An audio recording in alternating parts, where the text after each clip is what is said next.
On February 17, 2025, a somber shadow fell upon the Somali community in Saudi Arabia. The Saudi Arabian government carried out the death penalty on Mohammed Noor Hussein, a Somali national.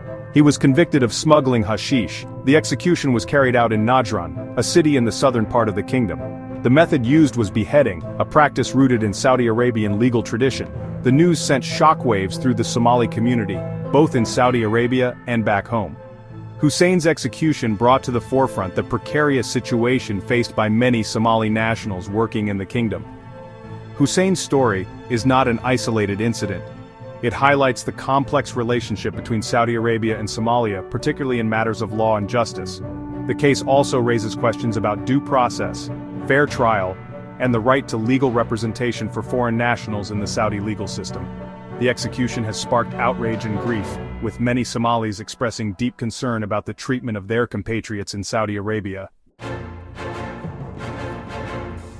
The circumstances leading to Mohammed Noor Hussein's arrest and subsequent conviction remain shrouded in a cloud of uncertainty. Details about the alleged crime are scarce. What is known is that Hussein was apprehended by Saudi authorities on charges of smuggling hashish, a drug derived from cannabis.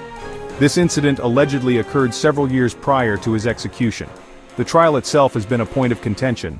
Hussein's family has consistently maintained his innocence. They claim that he was denied a fair trial. According to their testimony, Hussein was not provided with adequate legal representation. Access to a lawyer is a fundamental right often taken for granted in many parts of the world. However, in Hussein's case, this right, his family claims, was severely compromised. The family alleges that the language barrier posed a significant obstacle during the legal proceedings. Saudi Arabia operates under Sharia law, a strict interpretation of Islamic jurisprudence. Drug trafficking is considered a serious offense. The Saudi Arabian legal system mandates severe punishments for drug-related crimes, often including the death penalty. The government justifies these harsh measures as a deterrent. They argue that such stringent laws are necessary to protect Saudi society from the dangers of drug abuse and trafficking. However, human rights organizations have long criticized Saudi Arabia's justice system. They argue that the system lacks transparency and often fails to uphold international standards of due process. Amnesty International, for instance, has repeatedly called for a moratorium on the death penalty in Saudi Arabia. They cite concerns over the use of torture to extract confessions and the lack of fair trial guarantees. The execution of Mohammed Noor Hussein has cast a long shadow of fear and uncertainty over the Somali community in Saudi Arabia. Many Somalis travel to the kingdom seeking better economic opportunities, often taking on low-wage jobs.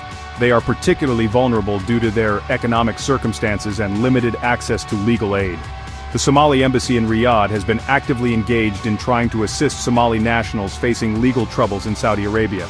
They have been vocal in their pleas for clemency in cases involving Somali citizens sentenced to death. The embassy has also been providing consular services and support to Somali detainees and their families. However, their efforts have often been met with limited success. The Saudi Arabian government maintains that its judicial process is fair and just, and that all individuals, regardless of their nationality, are subject to the same laws.